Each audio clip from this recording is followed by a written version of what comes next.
Alright, so yesterday we kind of did like an overview of meiosis. Today we are kind of going more in depth with meiosis and the different stages. So looking specifically, like taking it step by step and talking about what happens. So yeah, like yesterday was briefly, this is what meiosis is, this is why it's important, and today is step by step. So starting with meiosis 1, prophase 1. Meiosis 1, prophase 1. This is similar to prophase that we saw in mitosis, where the chromosomes are condensed. They've already replicated. So we did have replication in interphase, the S phase of interphase, and we have the nuclear membrane going away. Now, a difference here is the homologous chromosome. So you'll notice that in the picture we've got a light blue and a dark blue. The light blue is representing one parent, and the dark blue is representing the chromosomes from the other parent. So those are the homologous. So remember, you've got 23 from one parent, 23 from the other parent. So just imagine that, you've got 23 light blue, 23 dark blue, and they've all made a copy of themselves. So that's why they're in the X formation as the sister chromatids. So in prophase 1, we have something that's called crossing over happens. Crossing over is when the homologous pairs match up, and because they are similar and they have similar genetic material on them, they can actually cut off a little chunk of themselves and switch them with each other. Cutting off a little chunk of themselves and switching it with each other allows for completely new combinations of information.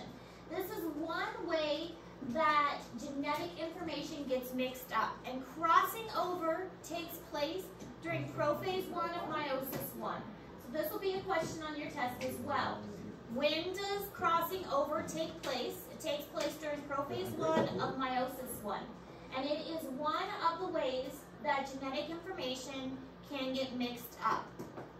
So this part is different than mitosis, because the homologous pairs are matching up.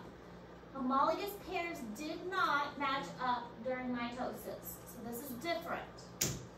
I mean, the nuclear membrane breaking down, that's the same. Condensing of the chromosomes, that's the same. Homologous pairs matching up, that's different. Crossing over, that's different. We did not see those things happening in mitosis.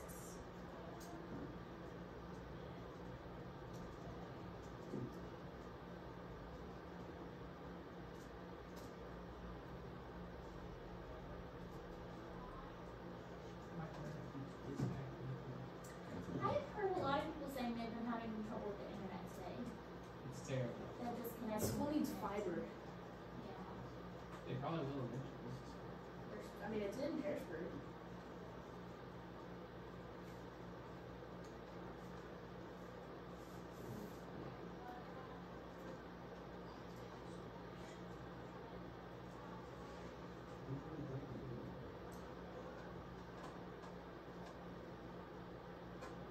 Did you know that block unblockable? How do they block it and block it? How they block it? It's unblock, unblock. But you only have 5,000 words on this paper. Hey, Mons, look at this picture again. Trace, remember that picture we found yesterday? The newspaper? Look. You and T. How many words? We're at like 5,000. All right, so meiosis 1, metaphase 1. The homologous chromosome pairs are aligned in the middle. This is also different. The video explained it yesterday that the pairs are matched up still. You can see here the little chunks are switched, so the colors have switched because crossing over has taken place. But the homologous pairs are still matched up tightly. So there is no single file line like we would see in mitosis. Because with this, we want to make sure that they get separated into opposite cells. So we want to make sure that, like say this one is eye color and this one is hair color. We want to make sure that each cell gets one copy of eye color and one copy of hair color. That way, each of the resulting 4 cells has just the right amount of information. So, the homologous pairs line up at the metaphase plate. This is also different from mitosis.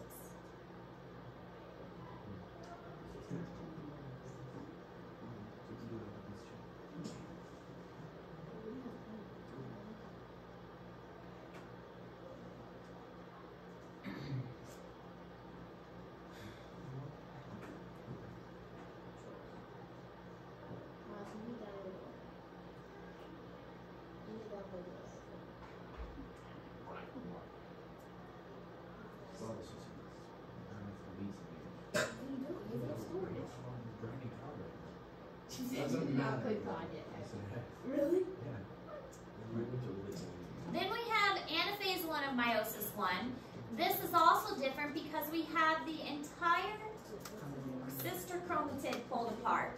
So now the homologous pairs are separated, and the entire sister chromatid gets pulled apart to the opposite ends of the cell. So the sister chromatids are still together. We still have too much information because the chromosomes are still replicated. But now the hair color and the eye color are pulled to one side, hair color and eye color are pulled to the other side. So we're separating it out so that we don't end up with like 2 hair colors over here and no hair colors over here. We're trying to make sure that there is an even split between the 2 cells so that all of the genetics get split evenly between the resulting 2 cells by the time meiosis 1 is done.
Then we have telophase 1 of meiosis 1.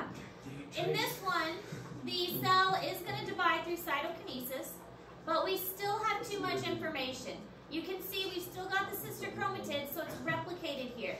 We've got too much information still, so we have to separate out the sister chromatids. That's going to be what happens in meiosis 2. Meiosis 2, we're going to go through the process again, because yes, we've got 2 cells, but we've only separated out the homologous ones. We've got a small and a long here and a small and a long here, but we've still got a duplicated information here. This one is the same as this one's the same as this one, except we've had a little crossing over take place here, a little crossing over take place there.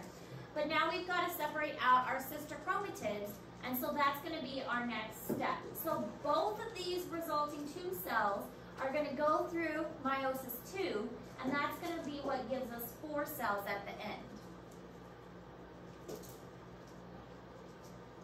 So all of the homologous chromosomes are separated. Now we've got to separate out the sister chromatids.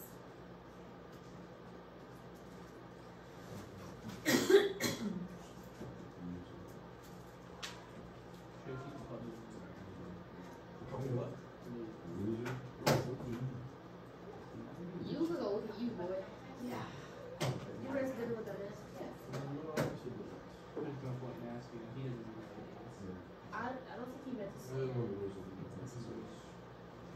Definitely not. James said it a lot. No, he does not say you look like a look at you boy. He does say look. But It was not so the, funny. It doesn't say, bro, you're built like a look at you, boy. yeah. It was so funny that Darwin said he means skinny. I heard he wasn't very happy. I mean, it's jerky. Jerk, bro. He was not. He was. He's sticking. Okay, then we have meiosis Meiosis 2, prophase 2, that's our next step. There's no interphase in between. There doesn't need to be an interphase in between. We go right from meiosis 1, telophase 1, into meiosis 2, prophase 2. Then we have the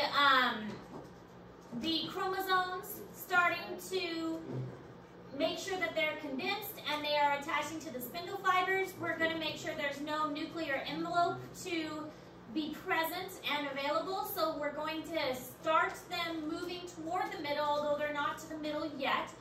The spindle fibers are attached to the sister chromatids at the, it's called the kinetochore, where they're actually attached to, near the centromere. The centromere is where the sister chromatids are attached. There is a kinetochore that attaches near the centromere that the spindle fibers are attached to.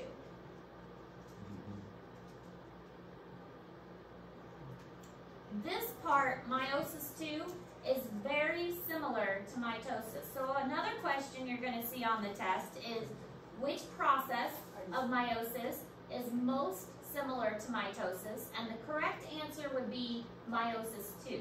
Sometimes people get confused with that question and they'll be like, oh, metaphase is the most similar. That's not what I'm looking for. I'm looking for is meiosis 1 or meiosis 2 most similar to mitosis? And the correct answer is meiosis 2, because that is when the sister chromatids are being separated. In meiosis 1, we have the homologous chromosomes being separated. But in meiosis 2, we have the sister chromatids being separated.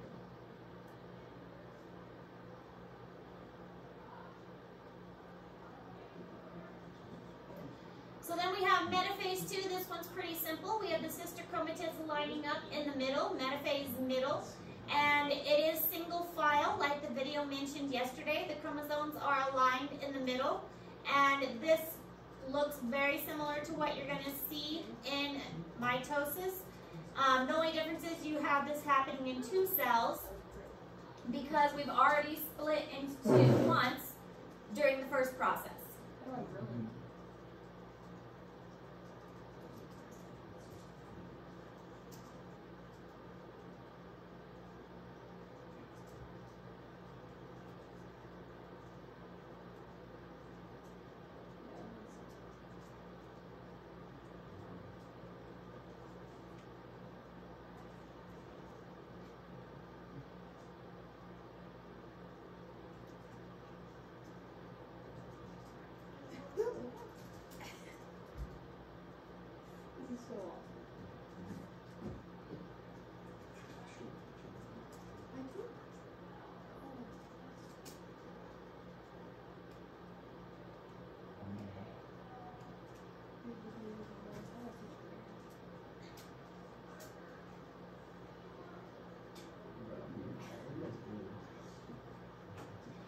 Then, of course, anaphase 2, they're pulled apart or away, and they go to opposite sides of the cell.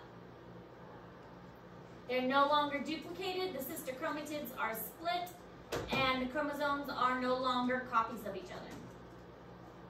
At least they're no longer joined copies of each other.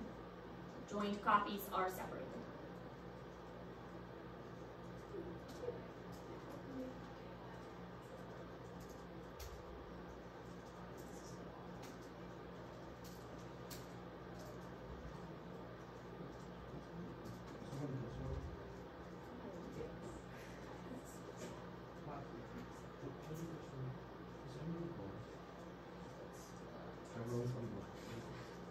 It's pixel.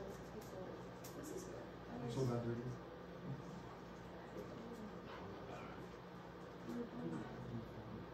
I killed you. You didn't have to. No, I did. Give me some. Dude, what is mutations that alter? Just like a lot of random stuff. Oh, this is from a long time ago. It's just, that's on page 12. I'm so warm. Link from page Why am I so cold?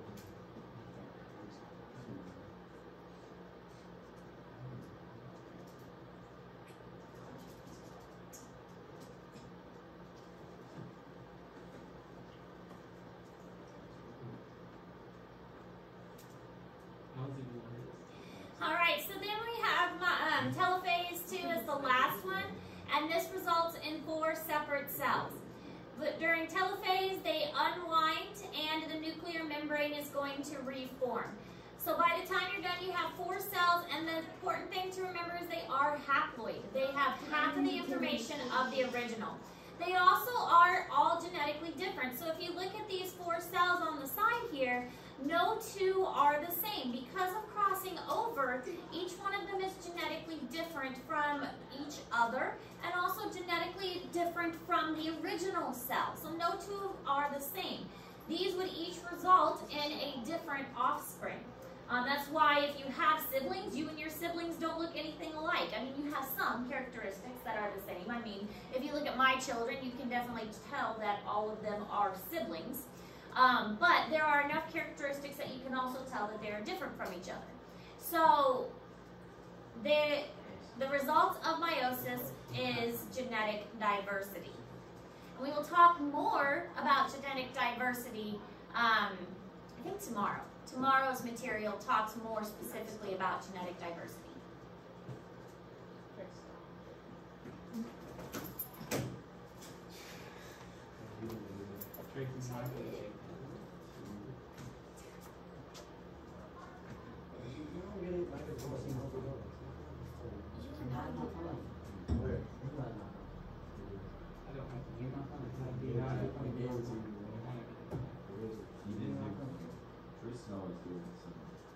What?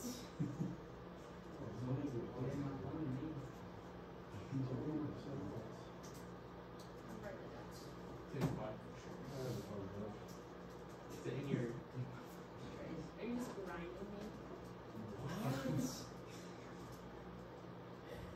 Dude, he's literally using me to beat and beat.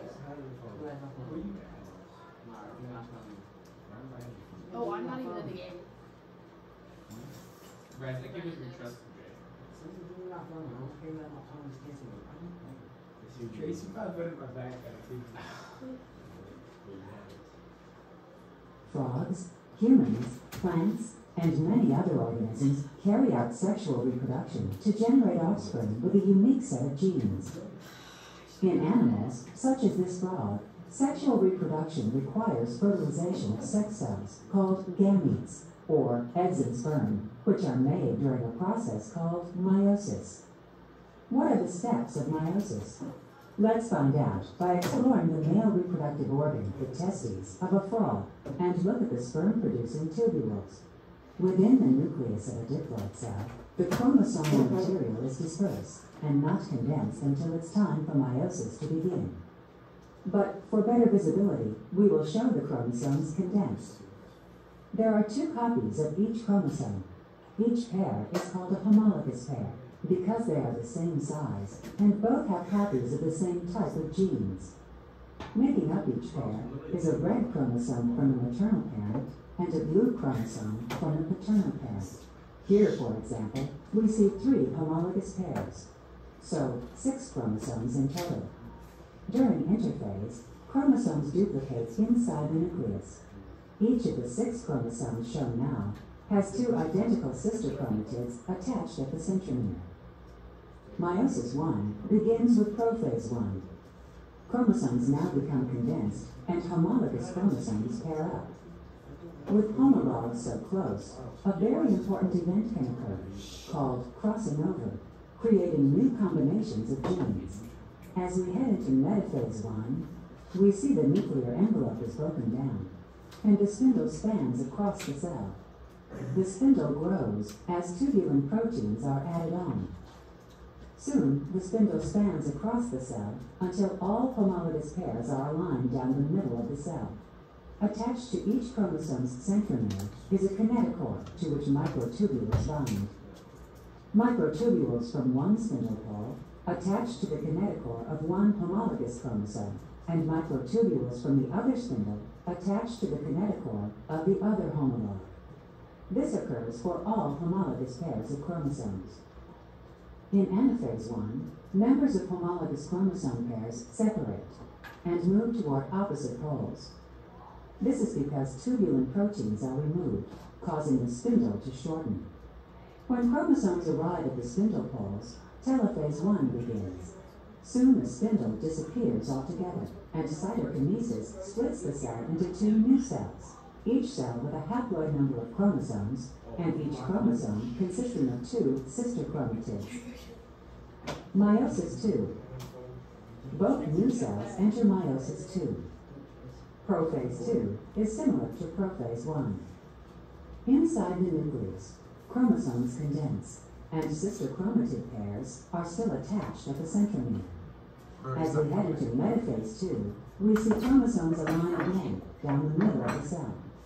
But notice the difference. Yes, sir. Single chromosomes and not pairs line up, a key difference from metaphase I. During anaphase II, the sister chromatids separate and move to opposite poles of the spindle. This stage and the rest of meiosis II is very similar to the events of mitosis. There are now 4 haploid cells, with only 1 of each chromosome. Each cell is a genetically unique gamete for use in sexual reproduction. Like frogs. Frogs are so realistic in that.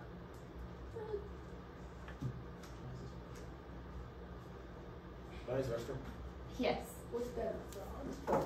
So this is just kind of a very quick, very brief summary of what meiosis I looks like, but it does a good job of giving a description, giving a picture, and then giving a, like under the microscope kind of picture.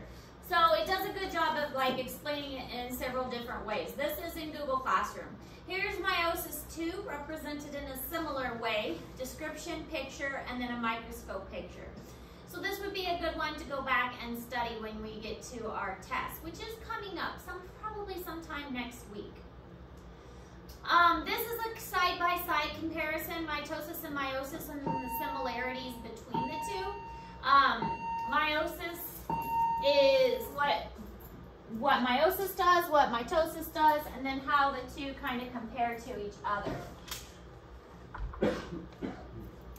So, any questions about mitosis and meiosis, how they are similar, how they are different? No. No? Okay. So the cancer